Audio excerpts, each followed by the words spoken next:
Welcome to this edition of the Clinical Works podcast. I'm Adam Silati. Many practices have recently been dealing with challenges and uncertainty as they've had to decrease patient visit volumes or increase time between visits to cope with the requirements of the COVID-19 pandemic. However, one practice has been able to use the COVID-19 pandemic as an opportunity to reduce burdens on both patients and staff by utilizing tools and technologies available within their EHR. Now, our goal on the eClinical Works podcast is to give you ideas and perspective on how you can implement some of these tools in your practice.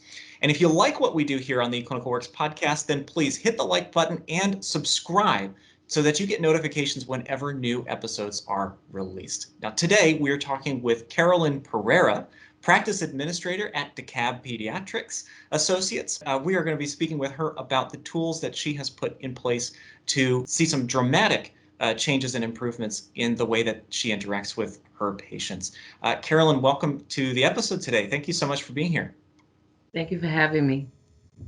So, Carolyn, let's get started by learning about DeKalb Pediatrics. Tell us about your practice.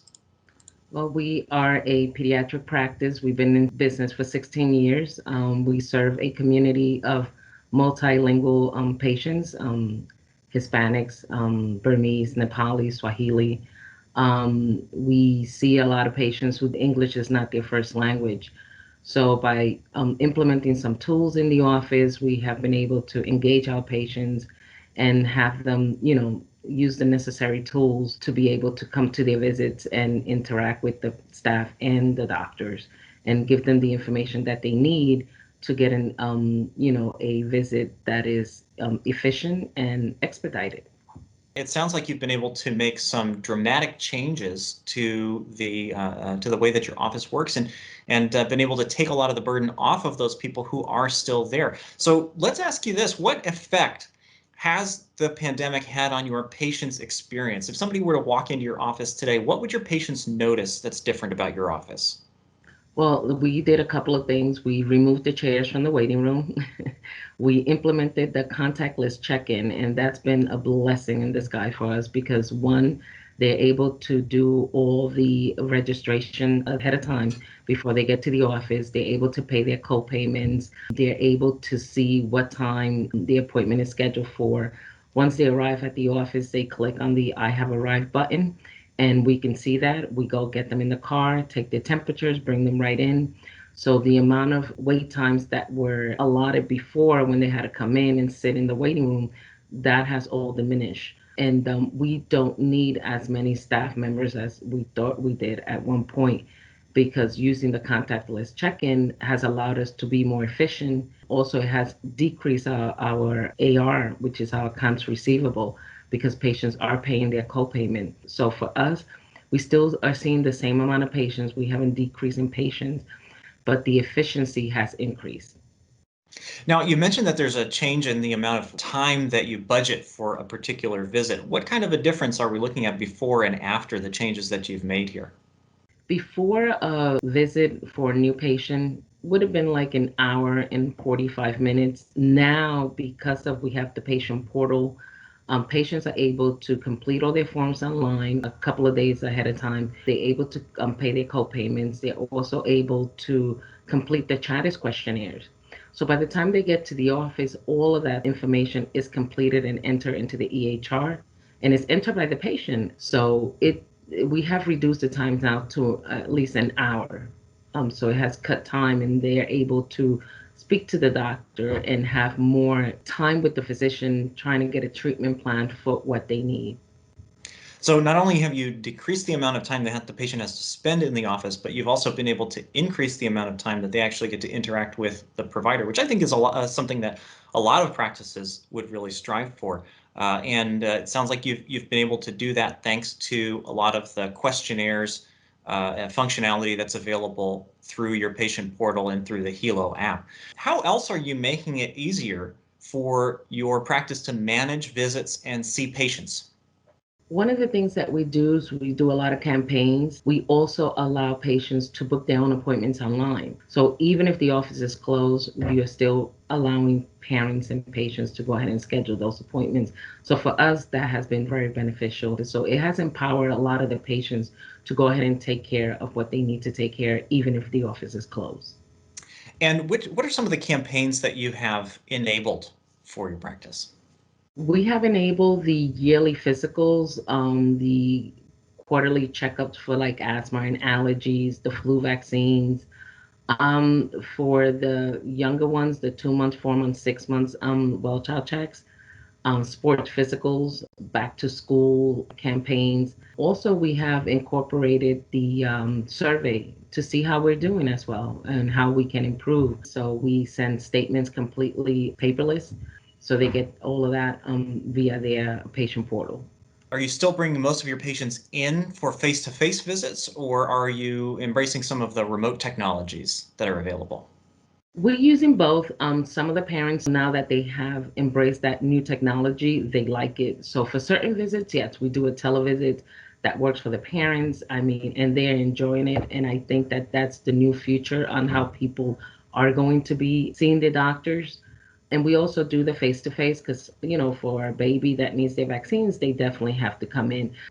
Now, I can hear some people watching this interview and thinking that, it sounds like they've put a lot of tools and technology in place at DeKalb Pediatrics, but I don't think this will work for my patients. My patients are too old, not connected, whatever the case may be.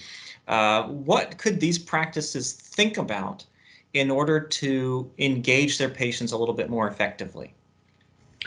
I would say that first, I will engage my staff, put posters in your waiting room on your website, and inform the patients of what they're doing. Also, select a different populations of different type of patients that you will have and get them engaged. If you get the patients engaged and ask them, well, we're putting these new tools in place, and I would like to have your input as a patient. You've been coming here for a while and your information is valuable to us. What can we do to get these tools out there? If you explain to the patients why you're doing this, such as parents or people who are working all day long and they miss that phone call, I forgot to get that refill for my child, and now they're able to do it online.